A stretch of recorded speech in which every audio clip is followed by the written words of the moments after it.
This is a special occasion today, man. This is how we're gonna start the show off today. First of all, welcome to the Black Market. Let me give you an official. Miss Sharon, that means the Black Market open. All right. We ain't collecting no money for the Salvation Army. They just letting the people know that the Black Market open. All right, let's get to it. Mr. Tony, how you doing? All right. Welcome to the trap, to the Black Market. Thank you. Thank you. Now I was looking over my notes. Say you've been in business over 45 years. Yeah. First of all, that's amazing. Everybody in this room been alive 45 years. Mr. Tony been out here. What gave you the drive to do your own thing, start your own business? Well, I started when I started before what happened. I was working with these white folks, and after I got hurt and they fired me, I went to work with this black guy. He taught me the trade and everything, and after he quit, I took his trade business and went on with it from there, and I've been doing it ever since. That's a long time to be in business. What's the key to staying in business that long? Key to staying in business that long, you just gotta work and treat people right and trust their God and do the right thing. Just love love your work and do what you can do with everything. And be the best that you can be. I heard that. It look like this is a family business. You done brought the family with you? Yeah, it's always been a family business. Yep. Yeah, the Maddox boys bad. They take an empty slab, pull up to a lot, and build a house from scratch. No joke. Now this one man Cat right here. So welcome to the trap. Thank you for having me. Thank you for having me. Let them know what role you play in the business. Man, I'm an understudy, to put it lightly. Right. I mean, you can't replace the knowledge and the skill and you know, the tenacity and snore of somebody like Tony. It's not gonna happen. Right. I started at the shop probably when I was like 9, 10, 11 years old. I think I was in 4th grade. And I just be up there running around, playing around. I ain't taking none of it seriously. You know, me and my brothers, you know, it's my mama right here. We got a big, big family. Miss Sharon in here with us today. Indeed. How you doing? I'm good. And so I got 11 brothers and sisters. Okay. Yeah, we used to be down at the shop. She'll take me, my brother Joseph, my brother Amon, and then my younger brother, Kellen, rest in peace. He just passed in May. We'll be down there, you know, just fooling around, but they ended up learning the mechanics real quick. Like all of my brothers was real good at being mechanics. But at that age, I ain't care. I hated fixing lawnmowers. I hated small motor repair. I hated car repairs. I wanted to be inside playing video games, you know, hanging with the cool kids. So I'm gonna be a rapper, all of that. And it come full circle. I'm at a point, reached a point, you know, in more recent years where I realized like, there is maybe such a thing as black privileges. I might be a living testament to that because I always had somewhere where I could go for employment. There's no such thing as unemployment in our house growing up. Mind you, we chop firewood in the wintertime, we cut grass in the summertime, we keep the paper hat gigs, you know, Boston Market, this, that place, and the third. And we advance through those places and make, you know, achievements. But we always could come to Tony's shop and we know the money was real good in the summertime. And under that, he taught us a trade. Our first, you know, I learned it after all of my brothers. You know what I mean? They used to be down there working hard. I ain't want nothing to do with it. Right. And to come full circle and learn that, yeah, I do have a privilege that a lot of people, most people, don't get. And it's the opportunity to have somebody in the family who really did it. Right. Like who truly did it, and in an amazing way. You don't find a 40-year-old, 45-year-old black-owned business exactly in Metro Atlanta, Georgia, state of Georgia, United States. So what Tony did, not only that, we used to take vacations, all the stuff we used to do, like, Tony, yeah, he took care of all of us, took care of the house we stayed in, we had clean shoes, clean outfits, you know, we took some vacations to Miami and what was it, Jacksonville and all of that, and all of that happened from this man's hard work, from his blood, sweat, and tears. Right.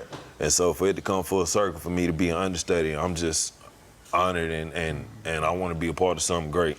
And I feel like I have been, and it's all due to Tony Madison and the repair shop. Hey, man. He did it. He did it big for 45 years, man. I see you about to open it up, you know, and get some new employees and try to keep this thing going. Yeah. We're looking to expand and that's keep the the name plan. out there. It's not just expanding the business. We want to like incorporate the community. Right. So my plan that I had come up with was to build a sister corporation for lawn maintenance and tie that into the small motor repair, you know, with a pickup and delivery. Because in the summertime, the numbers get crazy. You know, I'm working seasonal gigs right now, but what I make in 2 weeks, you know, at UPS, I do in a couple days Right. at Tony's shop. You know what I mean? But we got to have that volume coming in. We need to connect with the community. And it's a balance of all those things. You can't sacrifice one for the other when it comes to efficiency, functionality, the team that you have, and then the goals that you have. Let me ask, would you believe me if I told you this alternative asset was contemporary art? Although it's surprising, using art to safeguard wealth isn't a new idea. The ultra-wealthy have been doing it for centuries, and now you can too with Masterworks.io. Experts suggest investing in alternative assets that historically thrive in high inflation environments. In fact, there's one unexpected alternative asset that appreciates by 23% annually on average when inflation is above 3%. Like right now, which is better than real estate and gold. You don't need hundreds of millions to add art to your portfolio anymore. You just need a solid internet connection to get started. Demand for Masterworks is as high as ever, but my listeners can get priority access to their offerings by going to masterworks.art/blackmarket. That's masterworks.art/blackmarket. See important disclosures at masterworks.io/disclaimer. Mr. Tony, this. You know, a lot of like small engine repair shops and just repair shops in general have just kind of been phased out and disappeared. Like, what are some of the things that you did to make your business survive through all of that? Well, it ain't easy to stay in the business to nobody. But one thing, a big help to me, my mom was a big help to me because she kept me motivated and going too. So she was a big part of my going to be doing all that too. So I can't leave her, but you just have the drive to try to keep on getting up going and try to keep on going. So sometimes you feel like you don't want to do it no more. It's you know, but got to go through with it. Some people that's so passionate, they outrage. They don't. You can't. Some of them you can't tolerate. They don't want to pay you what you want to charge, and it's hard. You go through a lot of stuff in business for yourself. For your work. Yep. Yep. You have people that leave their lawnmower for 5-6 years, leave their riding lawnmower, come back and be angry with you. You know, and you got to fix it again if it's been sitting for that long. And, you know, we're not charging you a storage fee, you know, but it's all love for the community, man. Tony has been a hero for a lot of people in a lot of places all throughout Metro Atlanta. I'm telling you, there's a lot of people who watch the video and go say, I know this dude. Exactly. You know, he's done. I had my shop in Stone Mountain for about 20 years. Right in the city of Stone Mountain. I probably one of the first black men to have a business license in the city of Stone Mountain. Oh, okay. What was that process like? Well, it wasn't too bad. But the only thing about it, when I was working up there, I worked in the back of the white man. The white man was in front. I had my little place in the back of him on the side of the little road right there. I remember the Ku Klux Klan used to go down there to the pastor down there.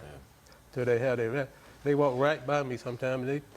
sometimes they might say something, but they never did bother me. But I remember they would go over to pass by me, go right down in that pastor down there, and have they rally down there. You hear them down there. But What year was this? it was about the end of when the Ku Klux Klan was, because after Venable died, his daughter said she wasn't gonna have that no more. So it was after he died. Venable was a grand wizard or whatever they call it down there. Grand Wizard. Imperial. But after he died, they couldn't go back down there no more. Yeah. Miss Sharon, what role you been playing in the business? You already know my role. Holding it all together. My role, the black woman role is always the backbone. Speak on it.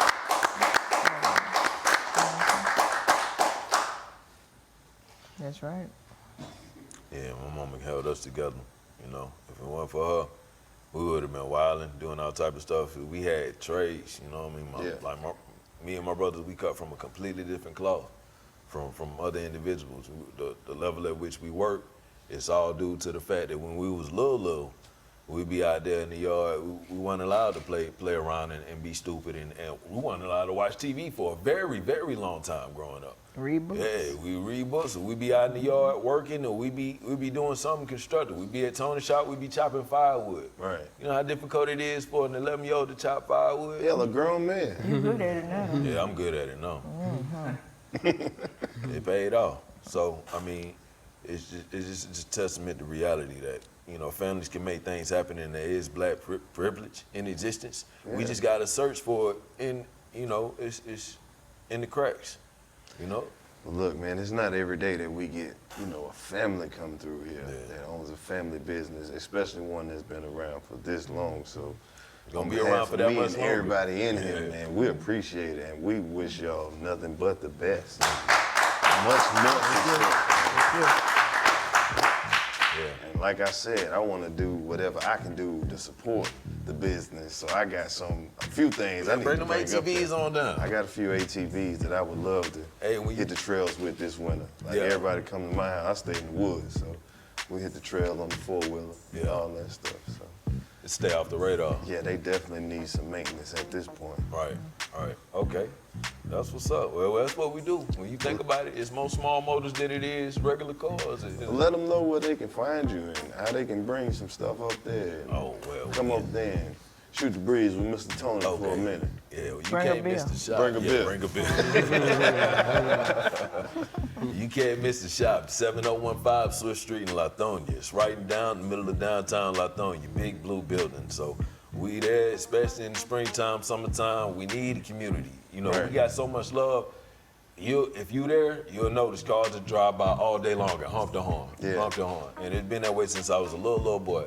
We're going to pull up on y'all with some cameras, man. Yeah, do that. See by all means. Let me fix one. Take a tour of the shop, because you would be shocked and amazed. I know, man. At what the inside of the Come building over there and see how long it'll take me to pick up something. Everybody amazed at that. Yeah, when they come in the building, oh man, jaws will drop. You know, and it's all a part of the hard work and the labor of this man. Like, it's no words for how real Tony has been and the things that he's done for us, our family, for the community, for his family, you know what I mean, for future generations. Because they've been around 45 years.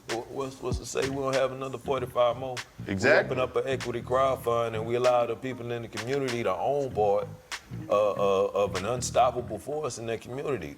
Our business ain't going nowhere no time soon. You know what I mean? It's been COVID-proof. It's been recession-proof. You still need them small motors repaired.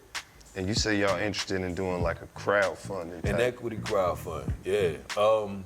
Again, starting a sister company for lawn maintenance, and then using that money to expand, because we not the only people with brilliant ideas. It's a lot of black people out here with brilliant ideas, and as individuals, we don't have the resources. Right. But as a community, we have way more than enough resources to come together. Exactly, and that's why I want you to mention. Yeah, the Jobs Act that was passed by Obama in 2012 allows for accredited and non-accredited investors to come put their money together to start businesses. So imagine if you walked into anywhere, Walmart or McDonald's, and the people who work there actually own the business. That smile they give you, it's not fake.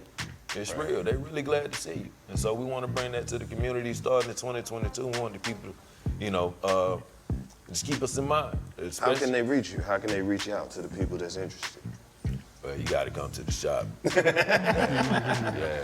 Call the shop. Come Yeah, to the you gotta shop, come man. to the shop. We'll We get a gotta face- get y'all on the social media. Yeah, by the 'cause that's time they where see the this, we'll launch a crowdfunding Facebook happens page and all for that. sure. But we hadn't been on social media because the amount of work that we get, and the amount of volume, and it's just the amount of love that we get from the community. Is Oh, so, man, Mr. it's Tony so needs a real, social so media page, man. interpersonal. Yeah. He need to go live and just cuss people out every Tuesday at 3 o'clock. 4:30. Mr. Tony come on there. Let me tell you another damn thing. Come get this shit. Come get it, Al. Tony's a good man. Well, he can get on mine then. Yeah. By the time folks see this, we'll definitely have a Tony Lawnmower Shop. Because on you the know when this Facebook. come out, it's gonna be a lot of people reaching out from all over the place, man. And we have a lot of, we have a strong following of very supportive people who understand that this is what this platform was created for. Right. To see people starting their own business, to see people who've had their own business almost 50 years. They want to see Miss Sharon. They want to see you. Just so they can know that there's people out there that look like us, that are doing our own thing. Absolutely. And living by our own means. So we appreciate y'all stopping I by the Black appreciate you. Market. I got to say one thing Okay. about Mr. Tony too, and my son Mike don't want me to say it, but he's such a great man, and he was so good with my kids because when I met him, I had 11 children, and I had the 12th one with him, Man, and so he's a great man. That's what happened. 11 children. I had 11 and he married me, and I had the 12th Whole with football him. team. I didn't even hear that part of the story. So he's a great man. Yeah, indeed. And take it a step further. He stepped in, when my own daddy wasn't willing to, and took care of the whole house. He did. You know what I mean? Hey, man, look, Mr. Tony, we named our tour the Ghetto Legends. You a whole ghetto legend. And I appreciate you stopping me out here, man. I'm gonna ring the bell because the Black Market's still on.